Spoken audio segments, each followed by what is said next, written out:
이슈가 뉴스를 바꿉니다. 세상을 깨우는 황보선의 출발 새아침. 자, 이번에는 사건 그건 이렇습니다. 코너입니다.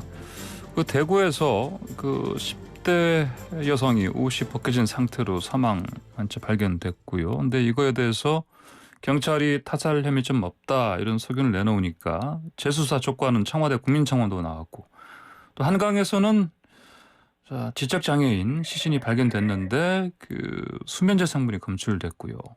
또 최근에 이전에 그 옷가게 직원 폭행에서 물을 일으켰던 벨기에 대사 부인, 이번에는 또 환경미화원과도 폭행 시비를 벌였습니다. 자, 이 사건들 박성배 변호사 그리고 승재현 한국형사정책연구원 연구위원과 함께 자세히 알아보겠습니다. 안녕하십니까? 안녕하십니까? 예. 자, 먼저 박 변호사님. 네네. 네, 지금 보니까 먼저 그 10대 여성 옷이 벗겨진 상태로 발견됐다. 네. 보니까 타박상이 혹시 발견됐습니까?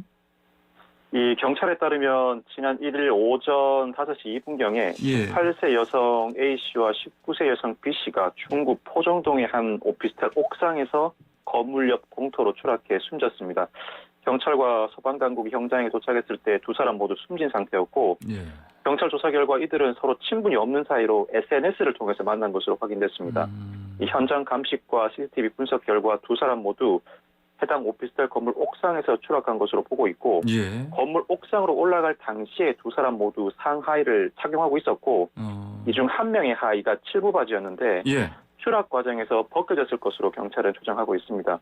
현재는 경찰, 타살 등 범죄 관련성이 낮다고 보고 정확한 경위 파악을 위해 부검을 진행할 예정입니다. 예, 그렇군요. 승재현 의원님, 네네네. 이게 한 명의 하의가 벗겨진 상태라면 기본적으로 어떤 범죄 가능성을 생각할 수밖에 없는데 그런 여지는 없습니까? 뭐 사실 방금 변호사님이 말씀 주셨다시피 이게 그냥 사건 자체의 그 스토리가 나오지 않는 게 아니라 분명히 특정 장소에 올라가는 그 과정까지는 명확하게 상하의를 완전히 차기를 하고 있었고, 그리고 떨어지는 과정까지 CCTV를 확인하면 그 사이에 지금 우리가 이야기하고 있던 하의가 벗겨진 상태에서 이제 추락사하는 건 아니기 때문에 사실 고인의 명예와 사생활 비밀 보호라는 측면에서 분명히 그 유족들도 여기에 대해서 더 이상 이렇게 이의를 지금 제기하지 않는 입장이에요. 그래서 경찰의 입장에서는 범죄 혐의점이 없다라고 지금 강력하게 이야기하고 있습니다. 그렇군요. 자, 박성현 변호사님. 네네. 근데 이게 지금 또 그 지난해부터 발생한 다른 사건들도 있는데 네네. 그 공통점들이 있지 않습니까? 네네. 이 사건이 발생하자 지난 2일에 청와대 국민청원 게시판에 옷 벗겨진 채 발견, 자살로 위장한 연쇄살인 사건을 재수사해 주세요라는 제목의 글이 올라옵니다. 연쇄살인 사건이요? 그렇죠. 이 글을 올린 청원인은 지난해부터 발생한 5가지 사건들을 언급하는데, 지난해 12월 4일 충북 괴산군 소수면 한 사찰에서 60대 여성 시신이 하의가 벗겨진 채 발견된 사건, 지난 1월 25일 충남 공주시 논바닥에서 20대 여성 시신이 옷 일부가 벗겨진 채 발견된 사건, 1월 31일 충남 청양군 생태공원 인근 하천에서 40대와 10대 모녀 시신 두 구가 옷이 벗겨진 채 발견된 사건, 마지막으로 5월 12일 전북 완주군 상관면 가수원에서 20대 여성 시신이 신발과 하의가 벗겨진 채로 발견된 사건 등입니다. 이 청원인은 위 사건들 공통점이 피해자가 전부 여성인 점, 피해자의 옷 일부가 벗겨진 채 발견된 점, 타살 혐의점이 없다며 수사별 종결한 점이라고 지적하는데, 모든 피해자가 인적이 드문 곳에서 옷이 벗겨진 채 발견됐음에도 타살 혐의점이 없다는 이유로 수사가 흐지부지 종결됐다. 여러모로 미심적인 부분이 한둘이 아니므로 자살로 위장한 타살일 가능성이 존재하고 연쇄살인 사건일 가능성도 충분히 존재하니 타살 가능성을 염두에 두고 철저하게 재수사해달라고 촉구했습니다. 예, 그렇군요. 승재현 의원님. 네네네. 그럼 이렇게 국민청원에 올라온 사건들 쭉 있는데 이 공통점들이 있는 거를 봐서는 이른바 연쇄살인 가능성 생각해 볼 수 있는 거 아니겠습니까? 사실 주장하시는 분은 그렇게 주장할 수가 있는 것 같은데, 이거는 제가 봤을 때 그냥 일방적인 주장인 것 같아요. 그래요? 지금 나와 있는 그 모습들의 범죄 이후에 아니면 범죄 과정에서 일어났던 지금 박성배 변호사님 말씀 주셨던 여성 피해자의 상태, 그다음에 타살 혐의점이 없어 종결됐다, 이런 점을 가지고 이제 연쇄 살인이라고 주장을 하시는데요. 예.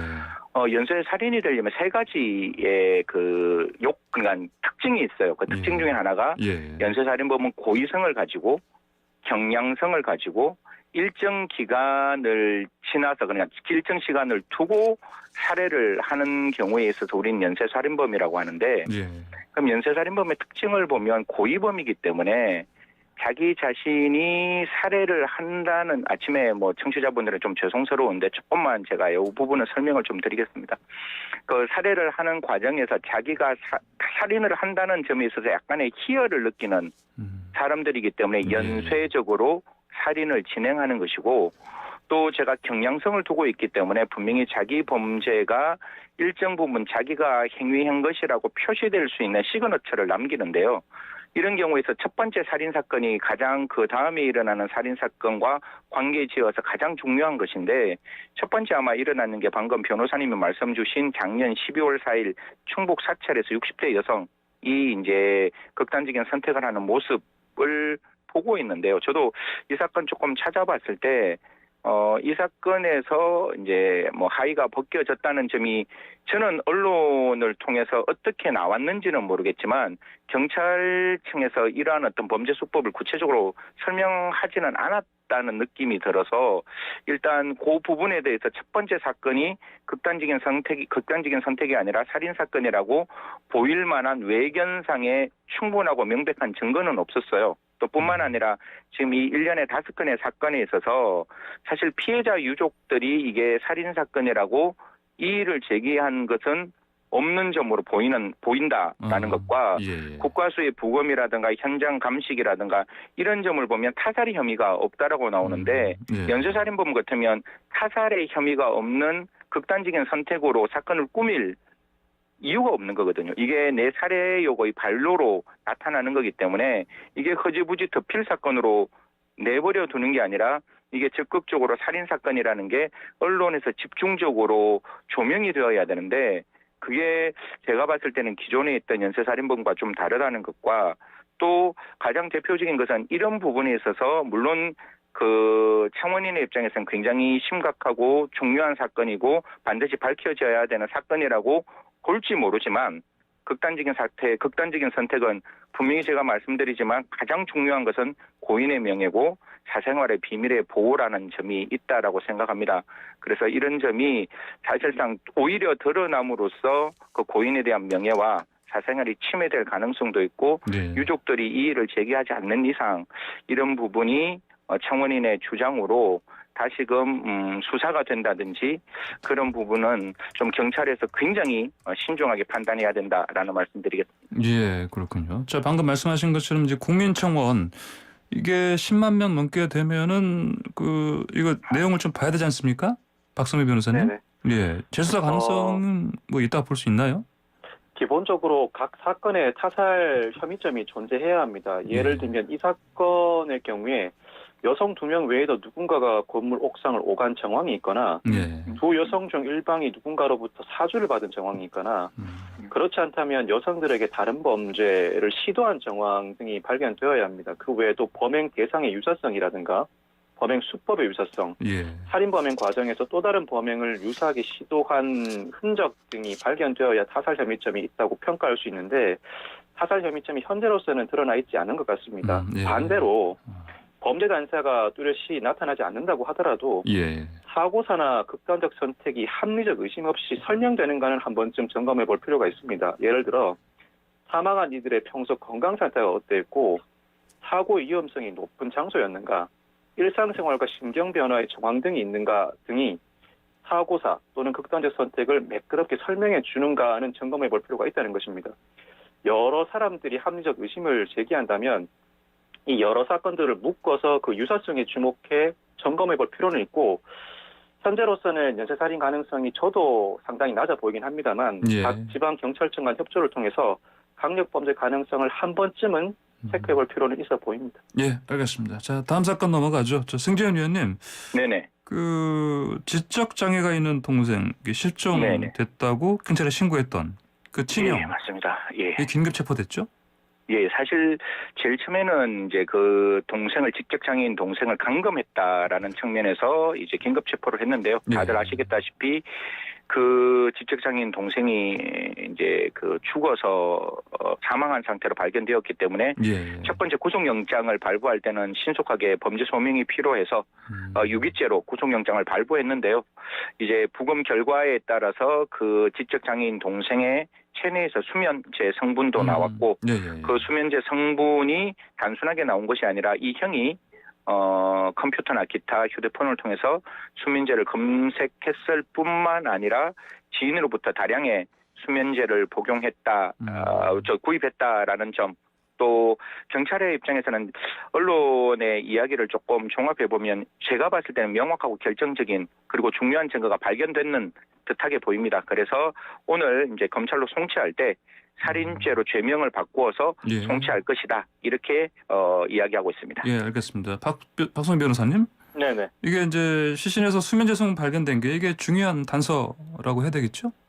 중요한 단서라고 평가할 수 있습니다. 설명해 주셨지만 경찰에 따르면 국과수 정밀 부검 결과 동생 시신에서 수면제 성분이 나왔고 아울러 형이 사건 발생 전 지인으로부터 많은 양의 수면제를 얻은 것으로도 조사됐습니다. 또한 경찰이 추가로 확보한 CCTV에는 형이 동생을 자신의 차량에 태운 뒤 경기 구리시 왕수천 인근에서 멈추는 장면이 찍혔고 이후 형이 다른 차량으로 갈아타기도 했습니다. 경찰은 살인범죄 가능성이 높다고 보는 것 같습니다. 이에 따라서 범죄 행위와 수단을 특정하고자 그 관련 증거와 정황들을 확보하고 있는 것으로 보입니다. 예, 그렇군요. 근데 보니까 자, 경찰에서 또 이걸 수사를 확대하는 상황 같아요, 보니까요. 네네, 그렇죠? 맞습니다. 사실 그 조금 이 부분은 조심스러운 부분인데 아마 참고인이 이런 진술을 했다고 봐요. 아마 참고인은 제가 봤을 때 지적장애인의 후견인이신 것 같은데요. 부모님이 사망을 했는데 저도 그냥 교통사고로만 알고 있었는데 그게 시간적 순서가 하루 차이로 두 분이 유명을 달리하시는 부분이 있고 그 부분에 대해서도 의심이 있다라고 참고인이 진술하고 있어서 이 부분에 대해서도 좀 들여다보고 있다라는 점과 어제 이제 KBS에서 단독 기사가 나왔는데요.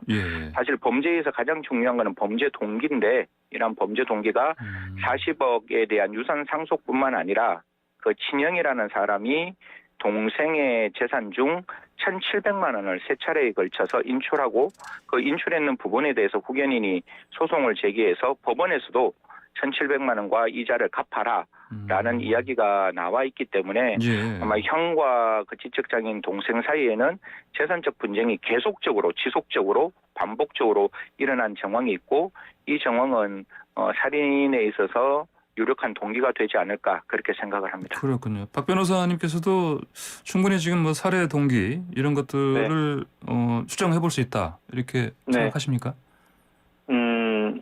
살인 범죄는 그 입증을 위해서 행위 유형 특정이 가장 우선시되어야 하고 그 이후에는 범행 동기를 밝혀내는 것이 상당히 중요합니다.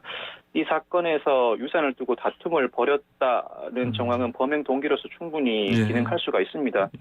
경찰이 부모의 죽음과 관련해 수사를 확대하는 이유는 형의 동생에 대한 범죄의 범행 동기를 밝히는 측면도 있지만 형의 또 다른 범행 가능성을 염두에 두고 있는 것으로 보입니다. 이 수사가 새로운 국면을 맞고 있는 것 같고 형의 혐의가 추가될 가능성도 있어 보이는 상황입니다. 프로파일러 두 명도 투입했다고 하고 보니까요. 알겠습니다.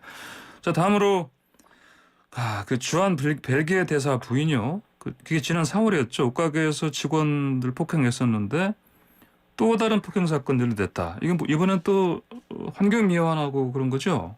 네, 그렇습니다. 벨기에 대사 부인 스웨치우 시양 씨가 지난 5일 오전 9시 25분경에 서울 용산구 한남동 독수당 공원에서 환경미화원의 빗자루가 몸에 닿았다면서 실랑이를 벌이다 서로 몸싸움을 했습니다. 미화원의 신고로 경찰이 현장에 출동했지만 두 사람 모두 처벌을 원하지 않아 형사 입건되지는 않았는데 미화원이 당일 오후에 인근 파출소를 찾아서 벨기에 대사 부인이 뺨을 2차례 때렸다고 진술하고 고소 관련 안내를 받은 것으로 전해지고 있습니다. 미화원은 뺨을 맞는 과정에서 대사 부인을 밀친 점 자체는 인정하지만 대사 부인이 먼저 폭행을 시작했다고 주장하고 특히나 미화원이 공원 한 구석에 놓아둔 자신의 도시락을 대사 부인이 발로 차면서 시비가 시작된다고 전하고 있습니다. 예. 아울러 미아오는 2주 전에도 이 대사 부인으로부터 모욕적인 피해를 당했다고 주장하고 있는데 이 공원 의자에 놓인 휴대전화를 발견하고는 소유자를 찾아보려고 두리번거리고 있는데 예. 대사 부인이 미아원의 얼굴에 휴지를 던졌다는 것입니다. 아, 참, 예. 승재현 의원님이 이런 네. 사람은 또 그러면 이제 예. 이 남편인 대사를 뭐 소환한다거나 추방한다거나 이럴 수는 없겠지만 어떻게 뭔가 좀 조치가 있어야 되지 않겠습니까? 이거 뭐 당연히 조치를 취해야 되죠. 예. 사실 대사라고 할 때 그 사자라는 뒤에 있는 글이 그냥 누구를 대신한다라는 사자예요. 그러니까 의사, 판사, 뭐 변호사 이런 사자가 아니라 그 나라의 대통령의 특별한 임무를 받아서 대한민국 영역 내에서 벨기에에 있는 그 설린 우호관계를 만들어가는 어떻게 보면 대한민국 영역 내에 있는 벨기에 대통령과 동일한 지위를 가지고 있어요. 그럼에도 불구하고 시양 씨가 그런 어떤 행동을 한 번도 아니고 2번씩이나 하고 있다. 방금 변호사님이 말씀 주신 대로 사람이 뭐 만나다 보면 부딪힐 수는 있는데 저는 의식주 중에 가장 중요한 게 그 도시락이라고 생각합니다. 그분 입장에서는 내 삶과 직결되는 건데 그 직결되는 것을 그렇게 했다는 거는 제가 봤을 때 이거는 그냥 휴먼 디그니티 인간의 존엄에 관련된 문제라고 생각하거든요. 그건 어떠한 설명으로도 용납될 수 없는 거라고 생각하고 어제 그 벨기에 외무부 장관이 적극적으로 이야기를 했습니다. 당장 돌아오라 라고 이야기를 했는데 이게 우리 비엔나 협약 구조에 보면 그러니까 불편한 사람은 그 나라에서 추방할 수 있는 그런 제도가 있는데 사실 우리 쪽에서도 비엔나 협약 구조에 따라서 이렇게 추방할 수도 있는데 이게 제가 저번에 첫 번째 폭행 사건이 있을 때는 좀 조심스러웠어요. 이런 걸 과연 그 외교 관계에서 이야기하는 게 맞나 싶어서 좀 조심스러웠는데 사실상 벨기에 대사가 빨리 소환을 했다라는 이유는 사실상 우리나라에서 적극적인 그 액션이 취하기 전에 바로 그 대사와 대사 부인을 자국으로 소환했는 거 아니냐. 그러면서 외교부 장관이 이렇게 얘기했습니다. 대사의 책임을 물을 수밖에 없는 것이고 또한 한국과의 관계의 우호 정진을 위해서 이러한 조치는 필요하다라는 이야기를 했습니다. 그런데 또 그 벨기에 대사 부인을 또 그 중국 누리꾼들이 이 대사 부인이 한국인이다 또 이런 주장까지 나왔네 보니까 박성민 변호사님. 이 사건이 알려지자 일부 중국인 누리꾼들이 SNS를 통해서 이 논란의 중심에 선 벨기에 대사 부인을 한국계라고 주장하면서 댓글로 도배를 하고 있습니다. 저 부인 분명히 한국 사람이겠지. 한국인이 한국 사람 때린 것이다. 등의 댓글로 이 시양 씨의 국적을 부정하는 모습인데 이에 대해서 우리나라 누리꾼들이 창피한 건 아는가 보다. 뭐 김치 한복같이 부러운 건 다 자기들 거라고 하더니 부끄러운 건 죄다 손절한다. 중국인을 왜 중국인이라 하지 못하는가 등의 조롱 섞인 반응을 보이고 있는 상황입니다. 제가 뭐 개인적인 정보라서 구체적으로 말씀은 좀 못 드리지만 그 시양 씨는 1950년 후반에 중국에서 태어나셨고 또 중국에서 대학교를 졸업하신 게 명확합니다. 그러니까 그 국적은 대한민국 국적이 아니라 중국 국적이라는 점 다시 한번 강조드리겠습니다. 중국 국적이 확실하다. 그 50년대 후반에 태어나셨습니다. 그렇군요. 알겠습니다. 네, 두 분 오늘 저 사건 그건 이랬습니다. 말씀 여기까지 들어야 되겠습니다. 잘 들었습니다. 감사합니다. 네, 고맙습니다. 감사합니다. 네, 지금까지 승재현 한국형사정책연구원 연구위원 박성배 변호사와 함께했습니다.